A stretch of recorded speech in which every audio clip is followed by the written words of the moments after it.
Halo sahabat. Wah, belakangan ini Menteri Energi dan Sumber Daya Mineral Bahlil Lahadalia lagi disorot publik nih sahabat. Ini gara-gara kebijakan yang dikeluarin Pak Bahlil soal pembatasan penjualan gas LPG 3 kg yang udah nggak lagi dijual di pengecer. Kebijakan itu akhirnya membuat warga ngeluh, susah beli gas karena harus beli di pangkalan gas. Nah, kebijakan itu membuat Pak Menteri Bahlil makin dicap sebagai sosok yang kontroversial. Gak sedikit loh pernyataan dan kebijakan yang dibuat Pak Bahlil yang menuai kontroversi. Apa aja ya? Yuk kita lihat buktinya. Yang kelima, curhat soal aplikasi sistem perizinan usaha seperti mobil rusak. Bahlil Lahadalia saat menjabat sebagai Menteri Investasi mengeluarkan pernyataan cukup heboh waktu melakukan rapat dengar pendapat di DPR yang membahas soal sistem perizinan berusaha berbasis aplikasi One Line Single Submission (OSS). Saat itu di depan anggota DPR, Bahlil protes soal anggaran yang tidak ditambah untuk pengoptimalan aplikasi OSS. Dia mengibaratkan aplikasi OSS dengan anggaran hanya 30 miliar rupiah seperti membawa mobil rusak, tapi ekspektasi seperti mobil mewah. Yang keempat, sindiran Bahlil soal kurangnya kualitas tenaga kerja Indonesia. Wah, sindiran itu dikeluarkan juga saat Pak Bahlil sedang menjabat sebagai Menteri Investasi. Sindiran ini pun juga sempat membuat heboh publik karena Bahlil dinilai mendiskriminasi tenaga kerja Indonesia. Sindiran Bahlil itu dikeluarkan juga saat rapat dengar pendapat dengan Komisi 6 DPR. Bahlil menilai tenaga kerja Indonesia lebih banyak waktu istirahat yang bisa menghabiskan waktu selama 2 jam. Wow. Yang ketiga, sesumbar soal masuknya investasi asing untuk membangun IKN. Masih menjabat sebagai Menteri Investasi lagi nih sahabat. Waktu pembangunan Ibu Kota Nusantara IKN, Pak Bahlil mengklaim kalau investor asing siap berpartisipasi membangun IKN Kalimantan Timur.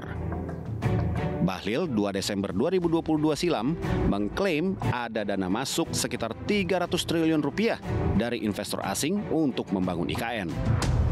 Tapi, saat rapat dengar pendapat dengan DPR pada 11 Juni 2024, Pak Bahlil justru mengaku dana investasi yang masuk untuk IKN baru dari dalam negeri. Ya, gimana Pak? Yang kedua, melarang ojek daring mengisi BBM Pertalite. Nah, sahabat, yang satu ini sempat bikin heboh. Belum lama menjabat sebagai Menteri SDM di era Presiden Prabowo, Pak Bahlil mengeluarkan pernyataan yang bikin geger pengendara ojek online. Dia melarang ojol mengisi BBM subsidi Pertalite.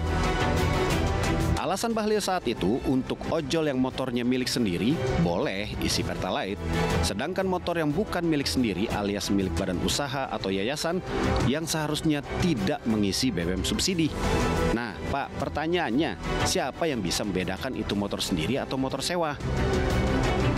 Dan pernyataan Pak Bahlil langsung direspon keras oleh Asosiasi Pengemudi Ojek Daring. Pernyataan Pak Bahlil dinilai blunder dan menantang ojol untuk unjuk rasa. Alhasil, pernyataan Pak Bahlil itu diralat, alasannya masih dalam kajian alias belum final. Yang pertama, nah ini yang paling heboh sahabat. Pak Bahlil melarang penjualan gas 3 kg di pengecer dan mewajibkan warga membelinya di pangkalan resmi. Alhasil, sahabat bisa lihat sendiri, Pak Bahlil kena omel sama warga. Lagi masak, Pak. Saya tinggal di... Ya, nobody's perfect. Menteri juga manusia, gak luput dari kesalahan. Tapi yang penting, jangan menyinggung perasaan pihak lain yang akhirnya jadi kisruh. Saya akan berjalan, Pak.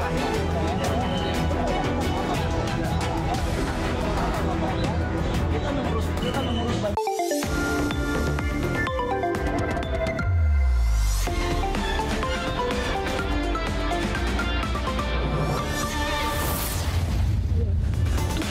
Halo sahabat RTV, Oke, udah lihat kan tadi ya ada kontroversi yang disampaikan oleh Pak Bahlil dan sepertinya nomor satu tadi paling dikeselin sama Retno ya. Paling relate sih kemarin sampai harus nyari kemana di warung tidak ada sekarang. Orang-orang sekitar rumah juga pasti pusing kan kemana semua itu Harus gas cari di 3 mana? kilo. Nggak ada informasinya yang kita dapetin. Nah itu akhirnya Retno ngomel-ngomel tapi sabar. Jangan ngomel dulu, kita sapa dulu. Halo Sobat RTV, berjumpa lagi dengan Lensa Indonesia Malam. Hari ini bersama saya Ahmad Topan. Dan saya Retno Ayu, tadi udah dibuka sama pernyataan-pernyataan yang menghebohkan ya. Dan menghebohkan lagi emang belakangan ini, bukan belakangan ini, beberapa hari ini ya, soal gas LPG 3 kg. Betul, dan pastinya juga yang apa ya di timeline saya di medsos itu muter hari ini Pak Bahlil diomelin. Nah itu dia, jadi kalau emang ini pasti kan menyasarnya itu udah ke menterinya ya. Dan hari ini hebohnya itu langsung secara nyata warganya menyemprot langsung Pak Menterinya, bukan lagi di medsos. Betul, langsung sore ini udah viral banget pokoknya ya. Benar, tapi kalau ngomongin soal kelangkaan gas LPG, ada kehebohan ya LPG 3 kg ini. Topan nggak sih kenapa sih alasannya Pak Bahlil lah ya atau pemerintah ini melarang pengecer untuk menjual si gas LPG 3 kg ini? Jadi tanya aja lah langsung ke Pak Bahlil ya. Kenapa sekalian mau lihat lagi nih video yang Pak Bahlil diomelin oleh warga dan mungkin ini mewakili rakyat Indonesia ya. Coba kita lihat. Saya sekarang lagi masak, Pak. Saya tinggal demi gas. Iya. Kita ini bukan masalah antri gasnya. Anak kami lapar, butuh makan, butuh kehidupan, Pak. Oke, Bapak ya. Logika berjalan dong, Pak. Iya. Udah ya. Akal sehat kami berjalan, Pak. Udah dialog. Bukan rakyat. Seorang warga bernama Effendi yang tengah antre LPG 3 kg tiba-tiba murka kepada Menteri Energi dan Sumber Daya Mineral Bahlil Lahadalia. Ya, saya udah Bahlil yang berupaya meredam emosi Effendi malah terus dicaci lantaran dinilai telah mempersulit hidup rakyat dengan menyetop distribusi gas melon ke kalangan pengecer sejak 1 Februari lalu. Bahlil bahkan dipanggil presiden di tengah kekisruhan ini. Tapi apa sih alasannya menyetop penyaluran LPG 3 kilo ke pengecer ini kemarin-kemarin? bukan masalah antri gas. Kalau dari pangkalan ke pengencer, pengencer ini yang nggak bisa Pertamina kontrol berapa harganya dan siapa yang beli. Bahkan ada sebagian yang dioplos untuk dijual ke industri. Masa barang subsidi dijual ke industri, itulah lahirlah aturan ini. Namun kini setelah kebijakannya terus menuai polemik dan kecaman publik, Bahlil mengubah sistem pendistribusian LPG 3 kilo. Agar para pengecer bisa kembali menjual LPG 3 kg, maka statusnya akan diubah menjadi subpangkalan. Kebijakan baru Bahlil ini menyusul instruksi Presiden yang meminta agar pengecer kembali diizinkan menjual gas melon.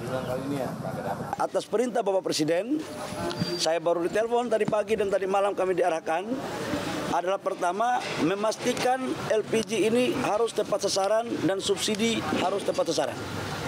Harganya harus terjangkau.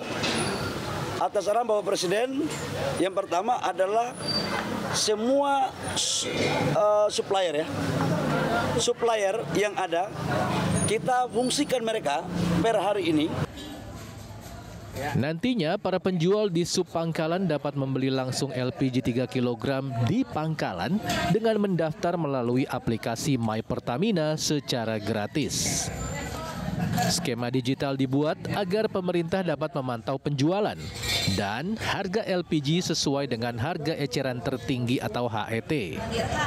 Selanjutnya, masyarakat yang akan membeli gas melon di tingkat pengecer atau subpangkalan terdekat juga wajib membawa KTP. Dari Tangerang, Banten, Olivia Ferrari, Ricky Rusdiana, RTV.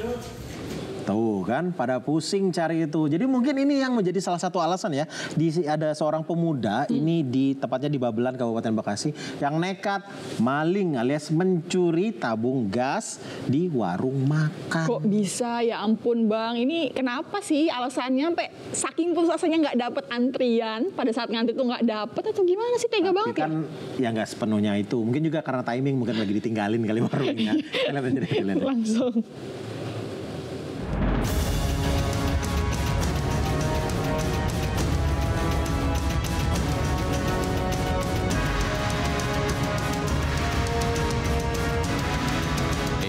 Ngapain nih orang?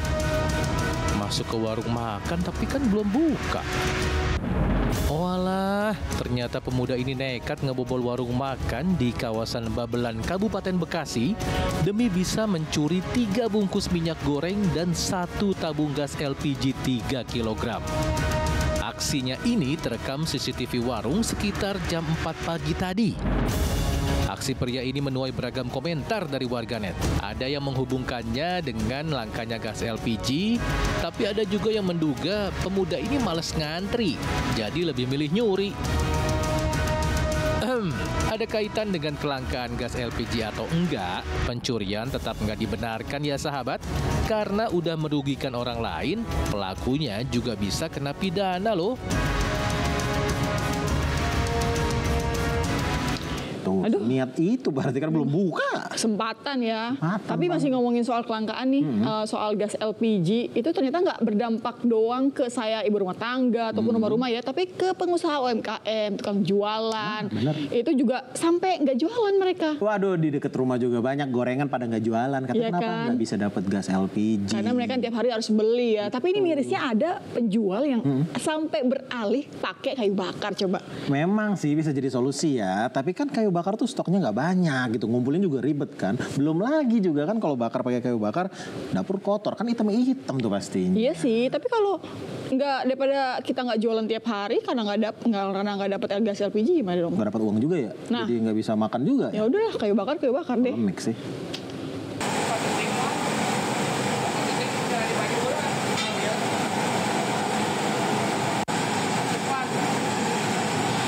Ada pemandangan yang sedikit berbeda di dapur UMKM Sentra Tahu Cibuntu, Bandung, Jawa Barat.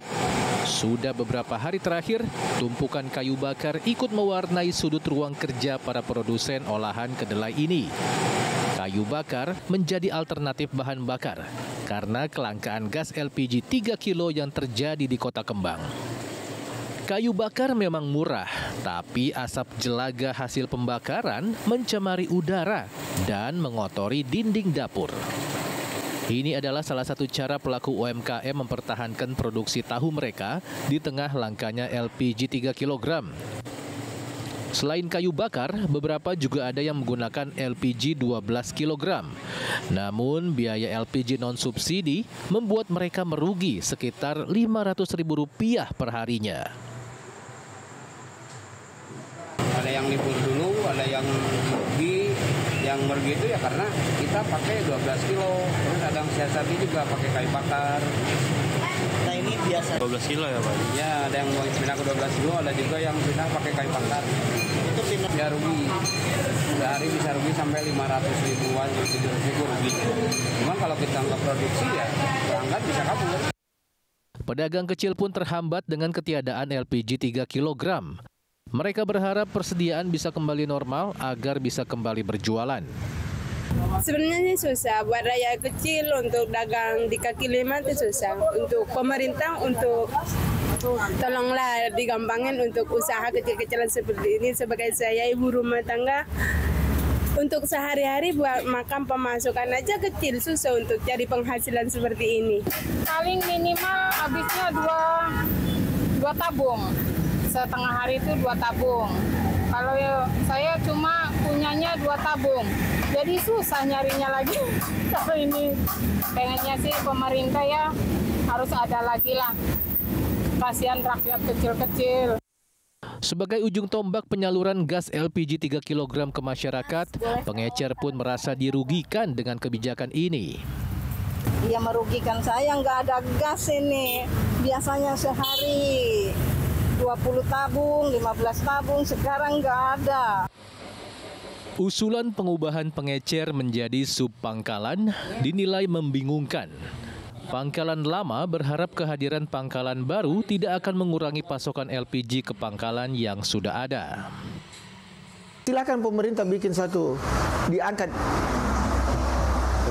pengecer jadi pangkalan istilahnya, tapi minta maaf Pak, satu tanda kutip, bahwa kami jatah kami Pak jangan dikurangi.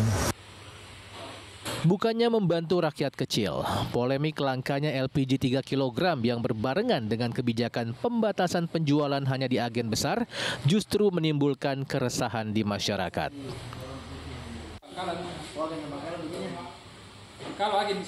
Dari Bandung, Jawa Barat, Polewali Mandar Sulbar, dan Jakarta, Tim Liputan RTV. Memang sih kesel banget ya ketika kelangkaan ini. Lebih kesel lagi kalau udah ngantri lama-lama berjam-jam panjang-panjang, toto gasnya habis. Nah itu.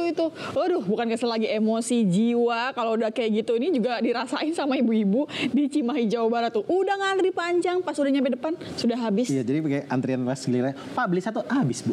Sudah habis. Udah berjam-jam ngantri ya. Tapi ternyata penyebabnya itu ya, di pangkalan itu cuma dibatasin jualnya. Oh gitu. Cuman 100 tabung. Jadi udah belinya, yang beli dibatasin beli, pas ngejualnya juga dibatasin cuma 100 tabung. Ada aturan begitu? Katanya sih bukan aturannya Pak Prabowo ya. Oh gitu, jadi? Aturan siapa? Nih, kita lihat nih.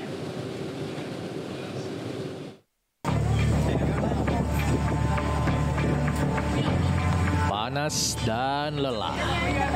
Beginilah perasaan Sri Umi saat mengantri gas LPG 3 kg di salah satu pangkalan kota Cimahi, Jawa Barat.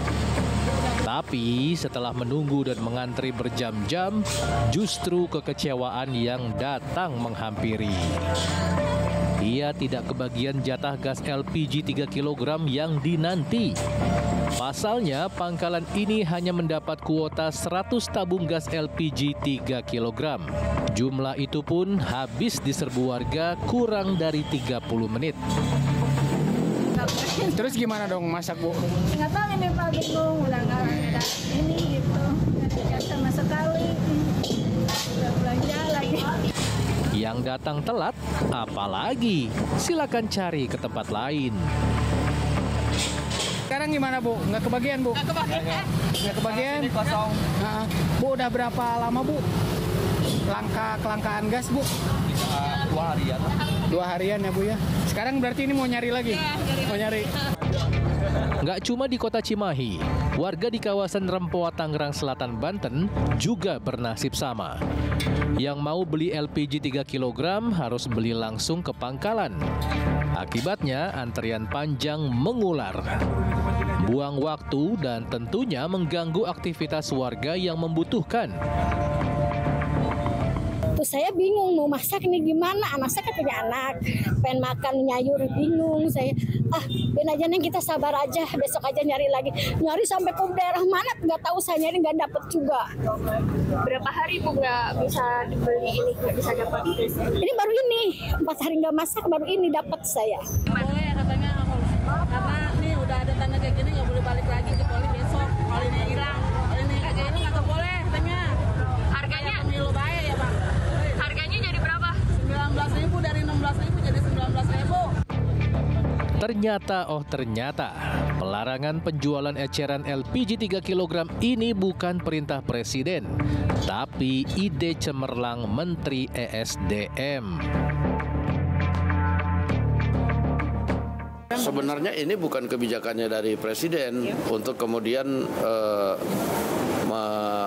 melarang kemarin itu. Nah, tapi melihat situasi dan kondisi, tadi Presiden turun tangan untuk menginstruksikan agar para pengecer bisa dapat berjalan kembali sambil kemudian pengecer itu dijadikan sepangkalan, administrasi segala macamnya bisa sambil berjalan saja, demikian. Tapi kan ini stok. Jadi kita tinggal menunggu saja nih. Apakah besok distribusi LPG 3 kg sudah kembali normal? Atau harus menyiapkan tenaga untuk antri kembali? Dari Cimahi, Jawa Barat dan Tangerang Selatan, Banten, Tim Liputan RTV. Aduh, pusing dah, ribet ngomongin gas ya. Puyeng banget, kita tinggalin aja deh ya. Boleh, ganti informasi lain. Banget nih, ini kaget banget kemarin saya sempat googling kalau nilai kurs dolar ini turun anjlok banget sampai 8.000, coba bayangin.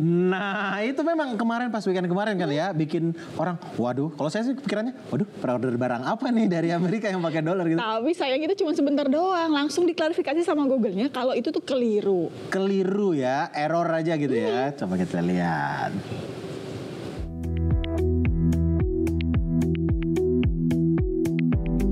Ayo, siapa nih yang kegocek dan pengen buru-buru borong dolar gara-gara nilai tukarnya anjlok drastis? Memang betul, 2 hari yang lalu, kalau kita lihat di mesin pencarian Google, nilai tukar dolar tuh turun drastis. Jatuhnya nggak main-main, sampai 50% loh. Dari Rp16.300 jadi Rp8.170. Selain USD, nilai euro juga turun, jadi Rp8.000. Jelas saja, hal ini bikin heboh di media sosial. Sampai-sampai ada yang berniat manfaati momen ini untuk borong emas. Malah ada yang ngait-ngaitin jatuhnya nilai dolar karena kebakaran di Los Angeles. Tapi ada banyak juga yang masih rasional dan lebih milih cari data pembanding di website pasar valuta asing. Dan ternyata nilai tukarnya masih di 16 ribuan tuh. Nah, kira-kira kenapa ya? Kok bisa Google salah ngasih informasi? Manajemen Google langsung membuat pernyataan klarifikasi melalui pesan elektronik. Katanya, kekeliruan informasi turunnya nilai tukar dolar ini gara-gara kesalahan data konversi dari pihak ketiga. Google juga langsung menghubungi penyedia data untuk memperbaiki kesalahan ini. Jadi udah jelas ya? Padahal udah senang-senang pengen borong dolar.